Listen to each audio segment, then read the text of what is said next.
5-minute round start now. Roger Gracie in the black trunks. Waterman with the light brown trunks. Yeah, both of them, I believe, expect us to go to the ground. Waterman said that. Shoots. But you're playing right into Gracie's strength doing that, aren't you? Yeah, it's going to be interesting to see if he gets him to the ground, if he can keep out of those submissions and land those big bombs that Paul alluded to just a few moments ago. Laying in the Gracie guards akin to laying in a loaded bear trap. This is the only man in the history of the Abu Dhabi Submission Wrestling World Championships to submit all 8 of his opponents in one day. He cleaned out the heavyweight division, then he cleaned out the unlimited division. Something that has never ever been done, as you said. A lot of those Abu Dhabi matches go the distance because a lot of guys play for points. He didn't waste any time.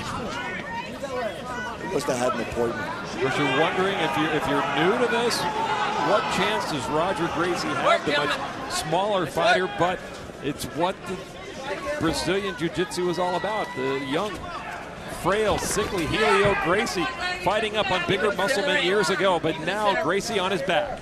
And not only on his back, but Waterman in side control. And in training, I hate being in a wrestler's side control. But look at the nice leg work of Gracie. He's trying to utilize the, I like to call it leg reach all the way around and try to re-guard, and he does so. I asked Roger about taking a punch for the first time in competition. He says, I've been training for 5 weeks with my brothers and my family, and they've been punching me very hard. I am ready for whatever Ron has to bring. And attaining that guard position because of his superior flexibility. And Ron, you alluded to the fact that someone looking at Roger might not think that he had a chance against a larger, more muscular opponent. But he's got less muscle bulk to get in his own way. He's cultivated flexibility as opposed to muscular size, and it works for him in his particular fighting style. And there's the hammers you spoke of, and immediately when he drops some hammers, Roger Gracie switches the hips. And there it goes. Oh, that's in there tight. Gracie trying to get the arm, and he's trying to hang on to it, but Waterman shakes him loose. That's the strength of Ron Waterman. That's what's going to make this fight so interesting. Nobody expected Waterman to be able to hang with Gracie technically. Very, very few people on the planet can. But he's so enormously strong that it levels the playing field. Another armbar. Here he comes up again, yeah. A lot of times when you do stand up in an armbar like that, you end up popping your own arm out.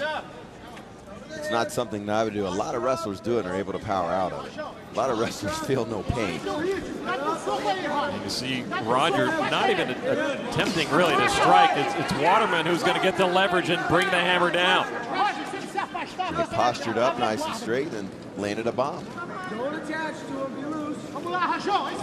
Roger, I would imagine, will want to keep, as they say, keep your friends close, but keep your enemies closer. Gentlemen, let's work. Let's go. And he's working both legs up high. And look, once again, Waterman. Watch out for that right hand. And there it goes. He missed it. Roger was wise to that trick now, swinging his left arm inside the punch. Roger bleeding from his right ear, his left ear, excuse me, where he took one of those punches. Look at him switching the hips, going for armbar once again. It's locked. That was a tap out. It is over. Oh my goodness, Roger Gracie in his MM debut from seemingly the oblivion of defeat gets Ron Waterman exactly where he wants it, gets the armbar, and Waterman taps out in round 1. The Gracie's flooding the ring jubilantly and understandably so. There is no more dominant fashion in which Roger Gracie could have established himself on the world stage as to step into an event the size and stature of BodogFight and pull up a submission win over so capable an opponent early in the first round. They've been doing it for over 80 years, and Roger Gracie keeps the success going. Yeah, I'd much rather see Ron Waterman keep that arm and tap out than bite it off and get hurt. He's a great, great man, an evangelist. And you got to take your hat off to Waterman for that. We'd rather see you doing that and fighting. Exactly. Rather than take a long time off from fighting and not tap. And for the uninitiated, what would that lead to had he not tapped out? You're talking about a whole shoulder dislocation. Yeah, you're popping the elbow out. You can pop the elbow capsule. And for me, I like to drive home. All right. For the official announcement of that victory for Roger Gracie, let's go up to our ring announcer one last time, Damian Pinto. Ladies and gentlemen, this one comes to a close at the 3-minute 38-second mark of round number 1 by arm bar tap out. Your winner in his first ever mixed martial arts competition, Roger Gracie.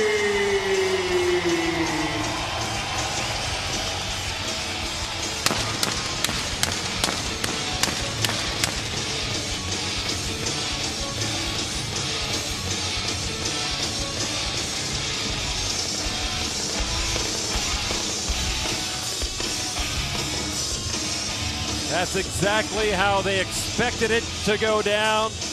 They probably figured that Roger would take some punishment, but he knew exactly what he was doing every second. Now, Waterman was in full control here. Gracie, as I said, likes to use the reach of those long, lanky legs. And here's the first one he powered out of. Wrestlers like Waterman, just by looking at him, very, very strong, are able to power out of those often. But this one is the one that caught him. Look at the nice, smooth transition with the hips. And he fully extends the arm. And Ron had no choice. No choice. You either pop, either tap, or you snap. And you see Ron Waterman very disappointed. Roger Gracie accepting his ring of victory and lifted in victory by his family members in his MMA debut, exactly how they expected it to go. And let's go up and hear from our winner, who is with our own Paul the Mauler Lazenby.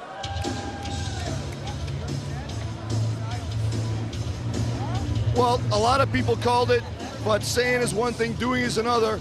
Tap out early in the first round, World Brazilian Jiu-Jitsu champion, World Submission Grappling champion, and now winner of the main event in the first ever BodogFight major pay-per-view. Roger, how are you feeling right now? I think now that everything is finished, I feel great.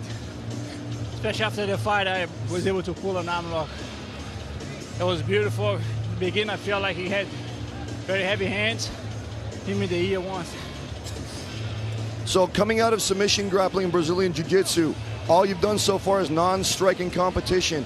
Coming into this with a striker as heavy-handed and as hard-hitting as Ron Waterman, how much of a change was it for you? How much of a shock was it? Yeah, it's a huge difference, because most of the techniques that I usually apply, it's hard to do them here, but the guy can punch you, so it's hard to set up. It's different, it's harder, but it's good to make it work even more, you know. Okay, if you would, please take a look at the monitor and talk us through the end of the fight.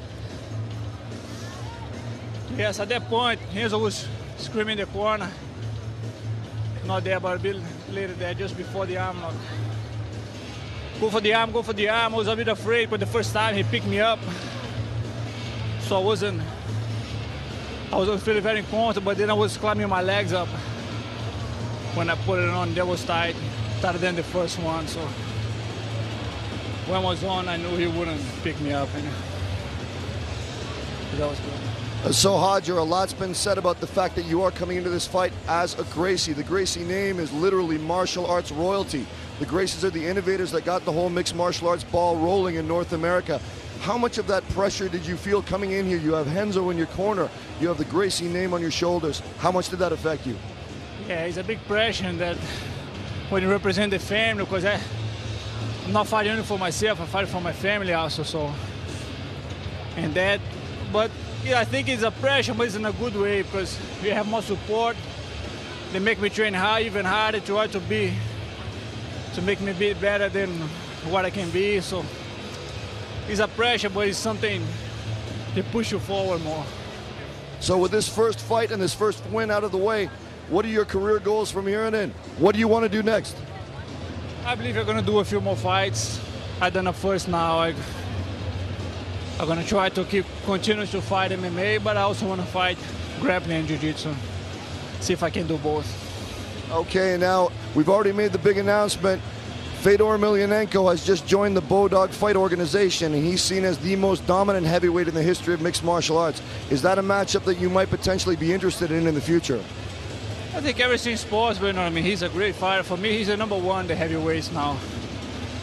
and I'm just beginning.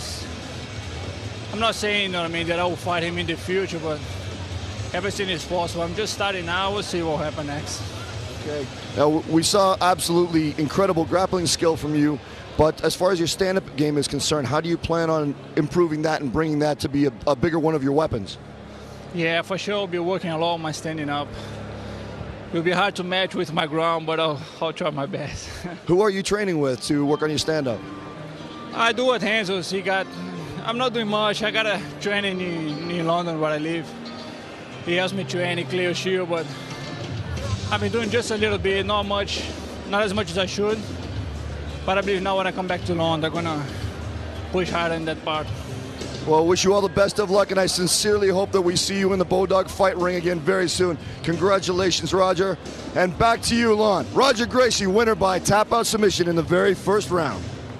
Não se esqueça de se inscrever, curtir e comentar qual a próxima luta que você quer ver. Os